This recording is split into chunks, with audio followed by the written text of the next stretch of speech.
এই গল্পটি কাল্পনিক, এই গল্পটার বাস্তবের সাথে কোনো মিল নেই। রাজীব সদ্য চাকরি পেয়েছে। ঢাকায় থাকার জন্য অনেক খোঁজাখুঁজির পরেও অবশেষে একটা ভাড়া বাড়ি পেল।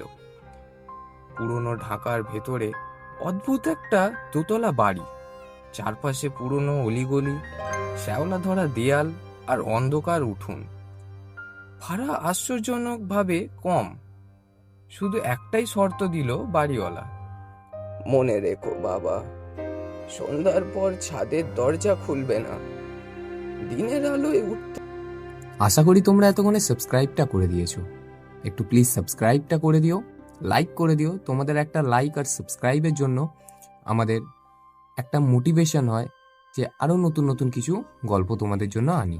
তো প্লিজ একটা সাবস্ক্রাইব করে দাও আর লাইক করে দাও, কমেন্ট করে দাও তোমাদের কেমন লাগলো গল্পটা। আমরা আসছি আবার আর একটা নতুন গল্প নিয়ে।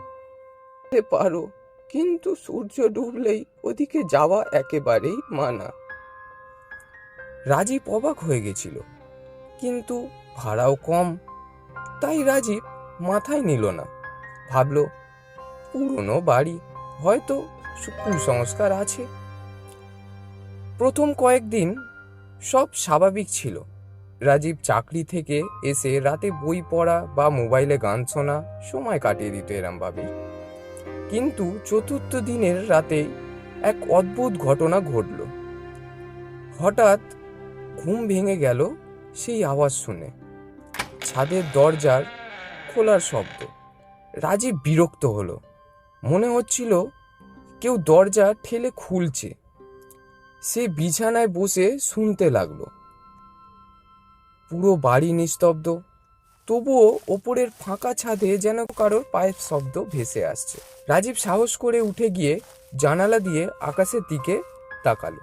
পুরো আকাশ কালো, ছাদ দেখা যাচ্ছে না। রাজীব এটাই ভাবল।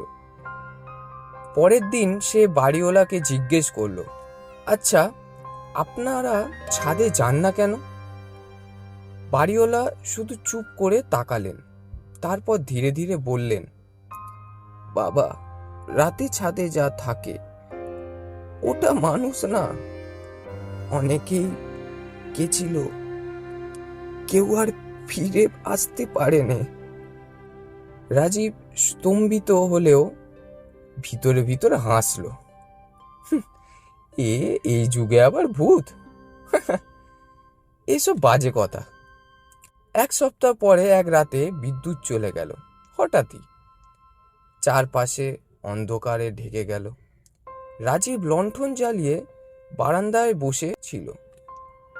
হঠাৎ আবার শুনল ছাদের দরজা আস্তে আস্তে খুলছে।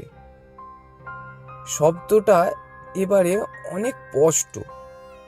কৌতূহল এবার আর সামলাতে পারল না সে। হাতে লণ্ঠন নিয়ে ধীরে ধীরে সে সিঁড়ি বেয়ে উঠতে লাগলো।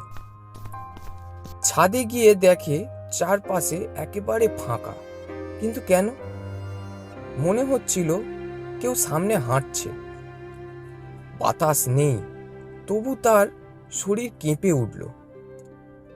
হঠাৎ লণ্ঠনের আলোর সেই দেখল একটা মেয়ে দাঁড়িয়ে আছে কোণের দিকে। লম্বা চুল, সাদা শাড়ি, মুখ ঢাকা। রাজীব থেমে গেল, কণ্ঠ শুকিয়ে এলো। তখনই মৃদু কণ্ঠে সে বলল, তুই অবশেষে এলি। রাজীব শুকনো গলায় জিজ্ঞেস করল, কে তুমি? মেয়েটা ধীরে ধীরে ঘুরে দাঁড়ালো।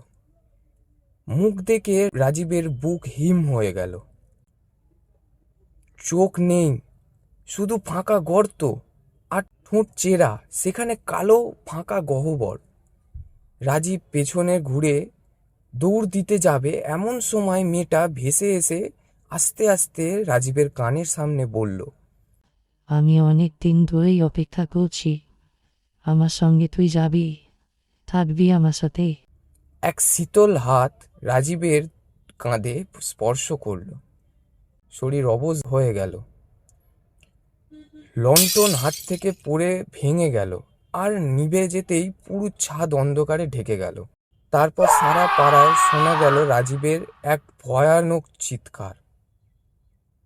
পরের দিন সকাল, বাড়িওয়ালা দরজা ভেঙে ভেতরে ঢুকলেন। ঘর ফাঁকা, রাজীব নেই, শুধু ছাদের দরজাটা অদ্ভুতভাবে খোলা ছিল। বাড়িওয়ালা ঠান্ডা নিঃশ্বাস ফেলে বললেন, আমি তোমাকে সতর্ক করেছিলাম বাবা, ছাদটা কারোর জন্য খালি নেই।